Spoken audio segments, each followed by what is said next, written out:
Olá! Seja muito bem-vinda ou bem-vindo ao canal Lendo com Intenção. A gente vai continuar lendo o livro Libertação, do Chico Xavier, que foi ditado pelo André Luiz. E esse livro é o sexto da coleção A Vida no Mundo Espiritual, que é a coleção inteirinha ditada pelo André Luiz.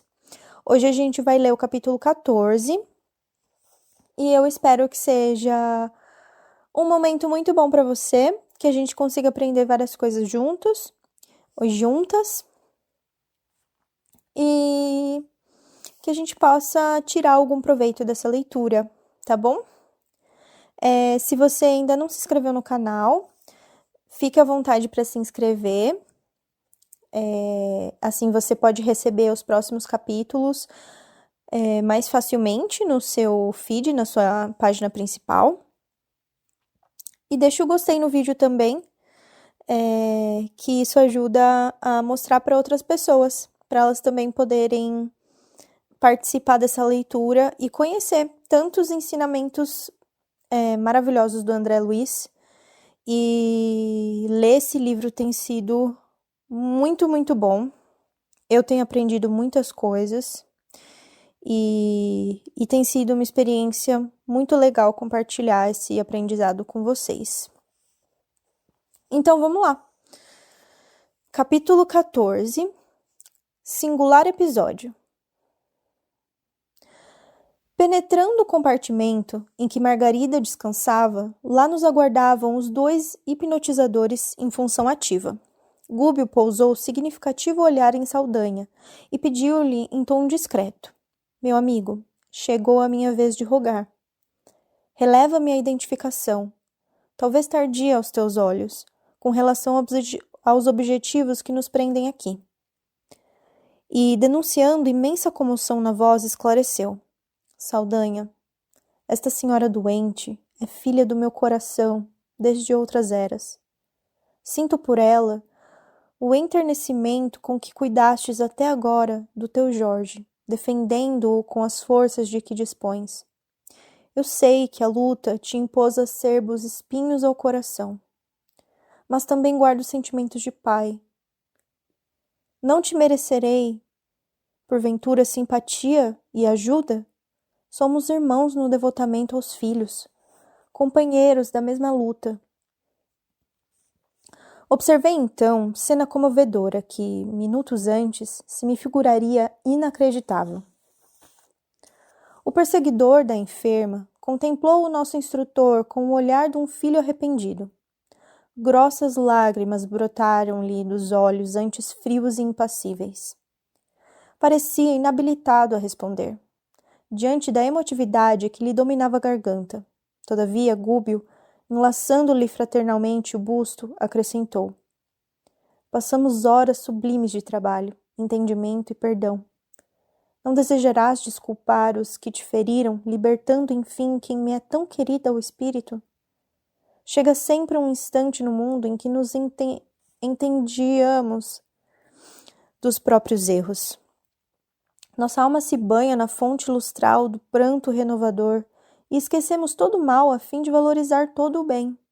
Noutro tempo, persegui e humilhei por minha vez. Não acreditava em boas obras que não nascessem de minhas mãos. Supunha-me dominador e invencível, quando eu não passava de infeliz e insensato. Considerava inimigos quantos me não compreendessem os caprichos perigosos e me não louvassem a insânia.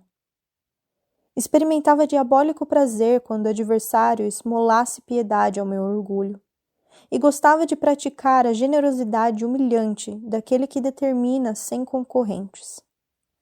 Mas a vida, que faz caminhos na própria pedra, usando a gota d'água, retalhou-me o coração com o estilete dos minutos, transformando-me devagar, e o déspota morreu dentro de mim. O título de irmão é, hoje, o único de que efetivamente me orgulho. Diz-me, Saldanha, amigo, se o ódio está igualmente morto em teu espírito. Fala-me se devo contar com o abençoado concurso de tuas mãos. Eu e Eloy tínhamos lágrimas ardentes. diante daquela doutrinação emocionante e inesperada. Saldanha enxugou os olhos, fixou-os humilde no interlocutor bondoso e asseverou, comovendo-nos: ninguém me falou ainda como tu. Tuas palavras são consagradas por uma força divina que eu não conheço, porque chegam aos meus ouvidos quando já me encontro confundido pelos teus atos convincentes. Faze de mim o que desejares. Adotaste nessa noite, por filhos de teu coração, todos os parentes em cuja memória ainda vivo. Amparaste-me o filho demente, ajudaste-me a esposa alucinada, protegeste-me a nora infeliz, socorreste-me a neta indefesa e repreendeste os que me perturbavam sem motivo justo. Como não enlaçar agora as minhas mãos com as tuas na salvação da pobre mulher que amas por filha? Ainda que ela própria me houvesse apunhalado 1000 vezes, teu pedido, após o bem que me fizeste, redimi-la-ia ao meu olhar. E detendo, a custo o pranto que lhe manava espontâneo, o ex-perseguidor acentuou com expressão respeitosa: poderoso espírito e bom amigo, que me procuraste na condição do servo apagado para acordar-me as forças enrijecidas no gelo da vingança. Estou pronto a servir-te. Sou teu de hora em diante. Seremos de Jesus para sempre, corrigiu Gúbio sem afetação. E abraçando-o efusivamente, conduziu-o a pequeno aposento próximo, naturalmente para organizar plano de ação eficiente e rápido. Somente aí me lembrei de que nos achávamos na presença de ambos os hipnotizadores, em função ativa junto ao casal em repouso. Um deles se revelava inquieto e demonstrava-se francamente compreensivo. Notava que algo de extraordinário se passava, mas, talvez compelido por votos de disciplina, não se animava a dirigir-nos palavra. O outro, todavia, não acusava qualquer emoção. Continuava alheio ao drama que vivíamos. Figurava-se um autômato em serviço, impressionando-me particularmente pela impassividade do olhar. Alguns minutos transcorreram pesados, quando Gúbio e Saldanha retornaram à cena. O ex-obsessor de Margarida mostrava-se mudado, quase imponente. Via-se-lhe no porte a renovação de rumo interior. Certo. Estabelecera novo programa de luta, em companhia do nosso dirigente, porque chamou o hipnotizador mais vivo à conversação particular. Próximos de mim, a palestra desdobrou-se clara. Leôncio, disse Saldanha entusiasmado, nosso projeto mudou e conto com a tua colaboração. Que houve? Indagou curiosamente o interpelado. Um grande acontecimento. E prosseguiu transformado. Temos aqui um mago da luz divina. Em traços rápidos, narrou-lhe os sucessos da noite, em comovedora síntese, terminando por apelar. Poderemos contar contigo? Perfeitamente, esclareceu o companheiro. Sou amigo dos amigos, não obstante os riscos da empresa. E, designando com um golpe de olhar o outro magnetizador, que prosseguia operando ao lado de Margarida, em serviço automático objetou.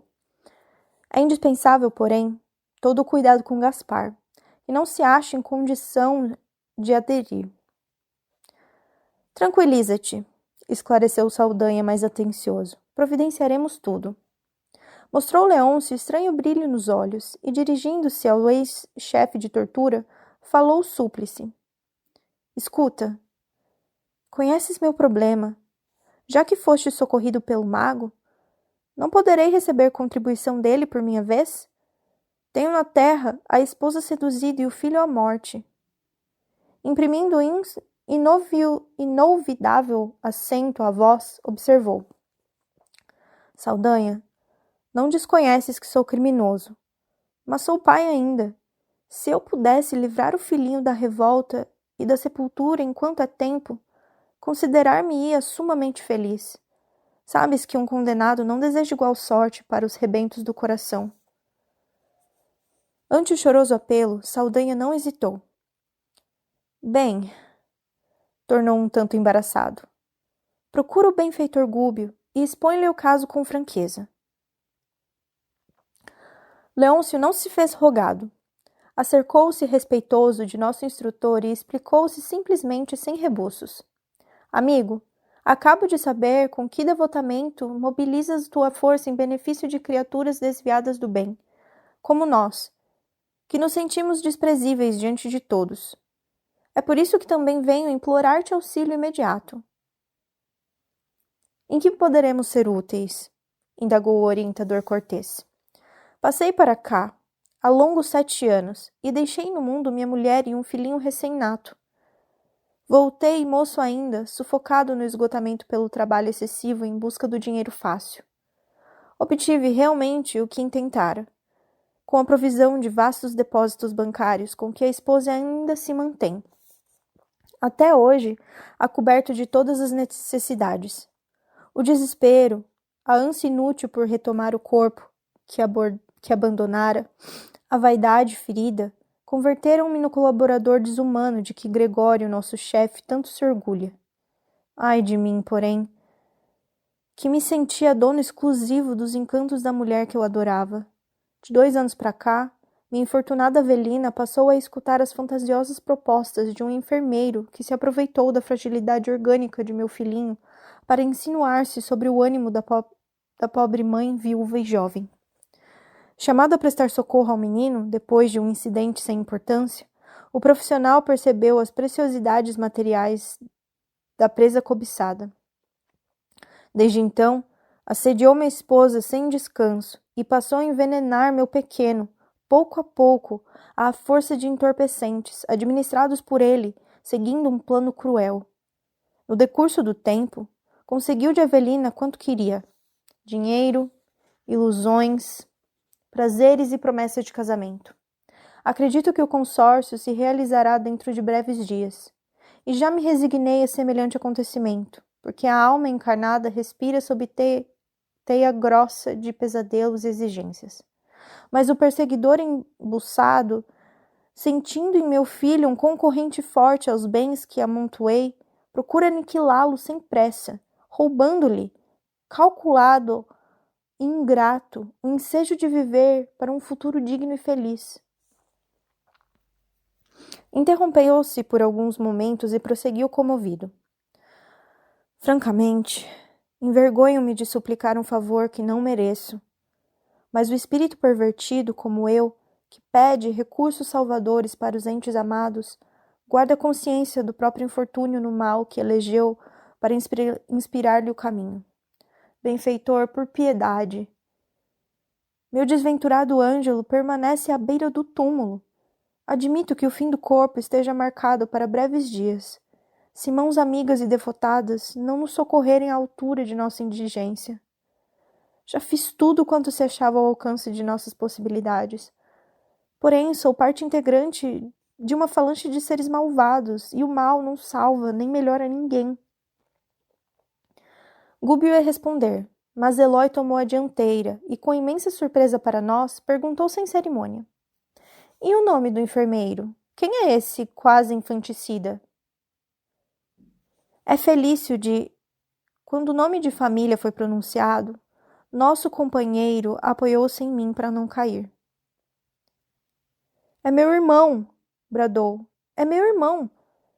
Forte emotividade empalideceu-lhe o rosto e expectativa inquietante desabou sobre nós. Mas Gúbio, com a serenidade sublime que lhe assinalava a fronte, abraçou Eloy e inquiriu calmo: Onde está o infeliz que não seja nosso irmão necessitado? A frase inteligente e bondosa sossegou o colega deprimido e ofegante. Desejoso talvez de desfazer as nuvens que se adensavam naquele reduto doméstico e de o transformar em abençoado santuário, nosso instrutor convidou-nos a visitar o menino enfermo, sem perda de tempo. Saldanha indicou a figura estranha de Gaspar, que parecia surdo e insensível ao que se passava, e lembrou: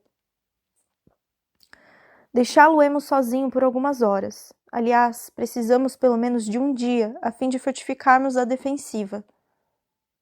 A falange de Gregório não nos perdoará. Nosso instrutor sorriu em silêncio e ausentamo-nos. Soprava brando e fresco vento da madrugada e pesada quietude reinava nas vias suburbanas que cruzávamos a passo rápido. Leôncio à frente, mostrou-nos confortável vivenda e informou. Aqui mesmo.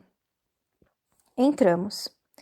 Em aposentos diversos, a dona da casa e o enfermeiro dormiam à solta, enquanto um pequeno simpático gemia, quase imperceptivelmente, demonstrando angústia e mal-estar.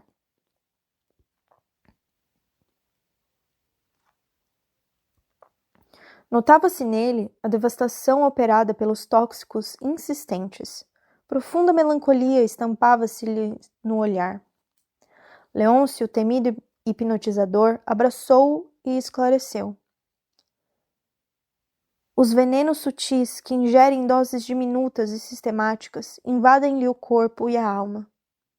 Fios magnéticos e invisíveis ligavam ali pai e filho, porque o menino, num lance comovedor, embora a prostração em que se achava, contemplou, embevecido, o retrato grande do paizinho, suspenso da parede, e falou súplice, baixinho. Papai, onde está o senhor? Tenho medo. Lágrimas ardentes seguiram-lhe a prece inesperada, e o hipnotizador de Margarida, que até então se nos figurara um gênio horrível, prorrompeu em pranto emocionante. Gúbio ausentou-se por momentos e regressou trazendo Felício, o enfermeiro, provisoriamente desligado do aparelho fisiológico. O rapaz, não obstante, semi-inconsciente, ao avistar Eloy junto ao doentinho, procurou recuar num impulso de evidente pavor, mas nosso dirigente conteve-o sem aspereza. Meu colega beirou-se dele, já de fisionomia transfigurada, buscando dirigir-lhe a palavra. O instrutor, no entanto, afagou-o com a destra e avisou. Eloy, não interfiras. Não te encontras em condições sentimentais de operar com êxito. A indignação afetiva denunciar-te-ia a inabilidade provisória para atenderes a este gênero de serviço. Atuarás no fim. Em seguida, Gúbio aplicou passes de despertamento em Felício, para que a mente dele acompanhasse a lição daquela hora, dentro do mais alto estado de consciência que lhe fosse possível. Notando-se que o paciente passou a fixar-nos com mais clareza, envergonhado e espantadiço, fitou Eloy, positivamente amedrontado, e reparando Leôncio a chorar sobre o filhinho, fez novo movimento de recuo, interrogando embora. Quê? Pois este monstro chora? Gúbio aproveitou a pergunta brutalmente desfechada e interveio sereno. Não concedes a um pai o direito de emocionar-se ante o filhinho perseguido e doente? Sei apenas que ele é para mim um inimigo implacável, comentou o irmão de Eloy, com insofreável animosidade. E reconheço-o de perto. É o marido de Avelina. A princípio, via-o nos odiosos retratos que povoavam a casa. Depois passou a flagelar-me as horas de sono. Escuta, disse-lhe o orientador com inflexão de carinho. Quem terá assumido a posição de adversário em primeiro lugar? O coração dele, humilhado e ferido, nos sentimentos mais altos que possui? Ou o teu, que urdiu o deplorável projeto de conquista sentimental ante uma viúva indefesa? O dele, que padece nos zelos inquietantes de pai? Ou o teu, que comparece neste lar com o escuro propósito de assassinar-lhe o filhinho? Mas Leôncio é um morto, suspirou o enfermeiro desapontado. E não hás de sê-lo um dia, tornou o nosso dirigente, quando houveres restituído o corpo de carne ao inventário de pó? E porque o interlocutor não pudesse prosseguir, conturbado pelas forças desintegrantes da culpa, o instrutor continuou. Felício, por que insistes no condenável enredo com que preparas tão calculado crime? Não te compadeces, porventura, de uma criança enferma e sem pai visível? Tens Leôncio na conta de um monstro por defender o frágil rebento do coração, tal como a ave que ataca, ainda mais imponente na ânsia de preservar o ninho.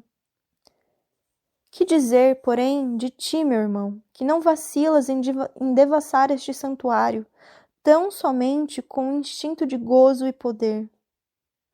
Como interpretar-te o gesto lastimável de enfermeiro, que se vale do divino dom de aliviar e curar, para perturbar e ferir? Felício, a experiência humana, confrontada com a eternidade em que se movimentará a consciência, é simples sonho ou pesadelo de alguns minutos. Por que comprometer o futuro ao preço do conforto ilusório de alguns dias?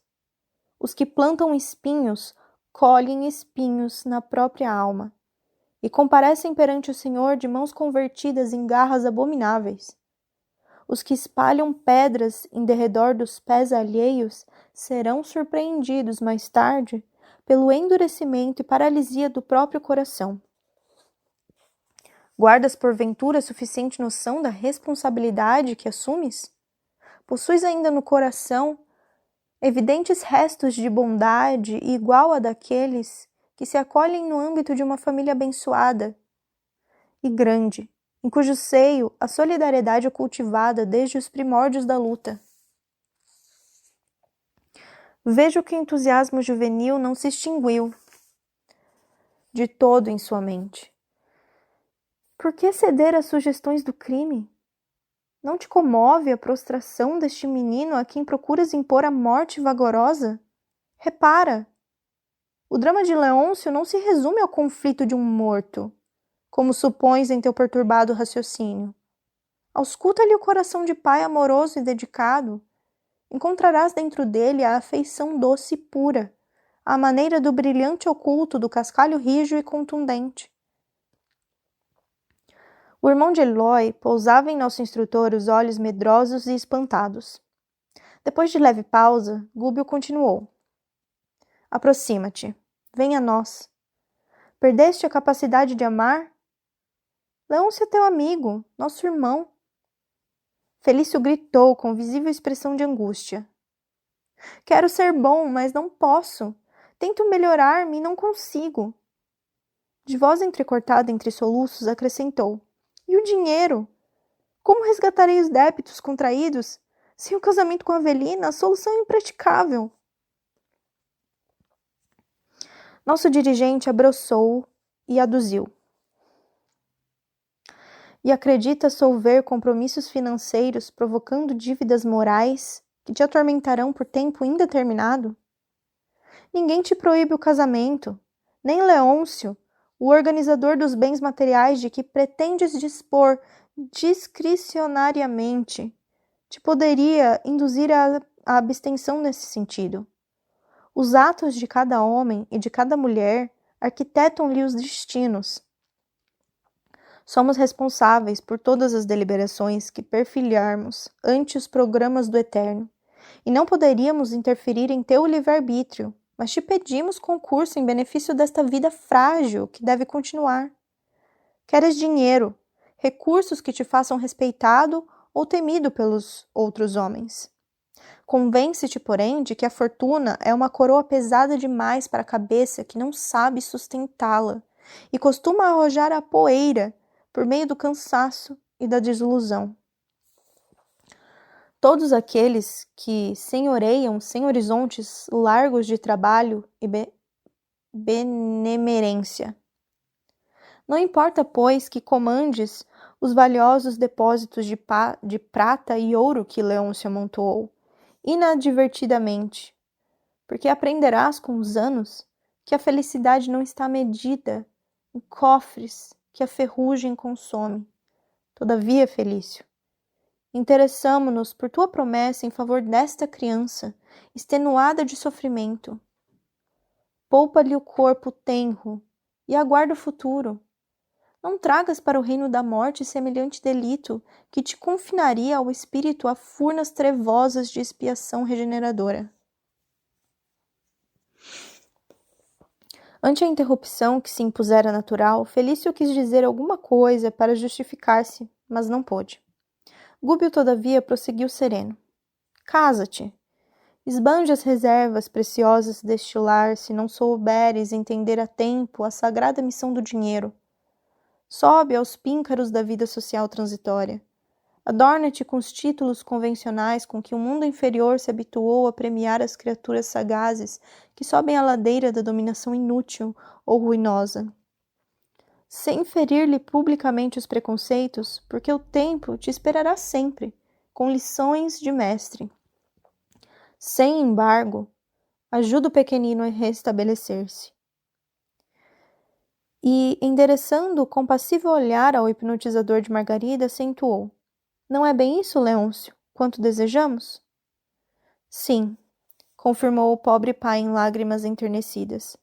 O dinheiro não importa, e agora reconheço que Avelina é tão livre quanto eu mesmo. Mas se meu filhinho continuar na terra, tenho esperanças em minha própria regeneração. Terei nele um companheiro e um amigo, ligado à minha memória, em cuja capacidade de servir poderei encontrar bendito campo de serviço espiritual. Este menino, por enquanto, é o único meio de que disponho para retomar a crença no bem de que me havia afastado. Reconhecendo-lhe o doloroso esforço para falar e rogar naquela hora, Gúbio abraçou-o, ergueu-o e disse: Leôncio, Jesus crê na cooperação dos homens, tanto assim que nos tolera as imperfeições renitentes até que aceitemos o imperativo de nossa conversão pessoal ao supremo bem. Por que havíamos então de descrer? Confio na renovação de Felício. De hoje em diante, o teu filhinho não será mais vigiado por um perseguidor, e sim protegido por desvelado benfeitor, digno de nosso concurso fraterno. O enfermeiro, vencido por semelhantes palavras, ajoelhou-se diante de nós e jurou: em nome da justiça divina, prometo amparar esta criança como verdadeiro pai. Em seguida, reergueu-se e tentou beijar as mãos de Gúbio, mas o nosso instrutor, abstendo-se delicadamente de receber a homenagem, recomendou a Eloy e a mim conduzíssemos o paciente ao corpo físico, enquanto ele mesmo aplicaria passos de fortalecimento ao doentinho. Felício abraçou-se a nós ambos, e depois de nosso auxílio por reajustar-se no aparelho carnal, acordou no leito em copiosas lágrimas. O lance, porém, não terminou aí. Forçando a situação de algum modo, Eloy inoculou-lhe intensa energia magnética à esfera ocular, e o irmão, apalermado, viu-nos ambos por alguns segundos. Boquiaberto, assombrado, não sabia o que dizer, mas Eloy acercou-se dele e, com benéfica indignação, a resplandecer-lhe nos olhos, exortou-o francamente. Se assassinares este menino, eu mesmo te punirei. O enfermeiro proferiu um grito terrível e deixou cair no travesseiro a cabeça desfalecente, perdendo-nos de vista. Nesse instante, acreditei com sinceridade que a promessa de Felício seria cumprida integralmente. Bom, esse foi o capítulo 14. E eu achei muito legal esse capítulo. Eu gostei muito porque eu acho que ele traz uma esperança, né, na humanidade. Eu acho que tem muitas pessoas que às vezes perderam um pouco a esperança, né, e que não acreditam na mudança, que não acreditam que as pessoas podem melhorar, ou então que não acreditam que exista o bem, né, no planeta, sei lá, ou no seu entorno. Então eu acho que esse capítulo é um pouco, assim, é um fôlego a mais, né? Um pouco de fôlego mesmo, de trazer exemplos concretos, né? De como acontece essa transformação, de como acontece essa mudança, de que a gente recebe muita ajuda de pessoas queridas, pessoas que nos amam, que às vezes não estão com a gente aqui, né, no planeta físico, no corpo físico, no plano físico, mas que elas continuam nos amando e continuam nos ajudando da forma que elas podem. E eu acho isso muito bonito. Que todo mundo merece ser amado, né? Eu acho que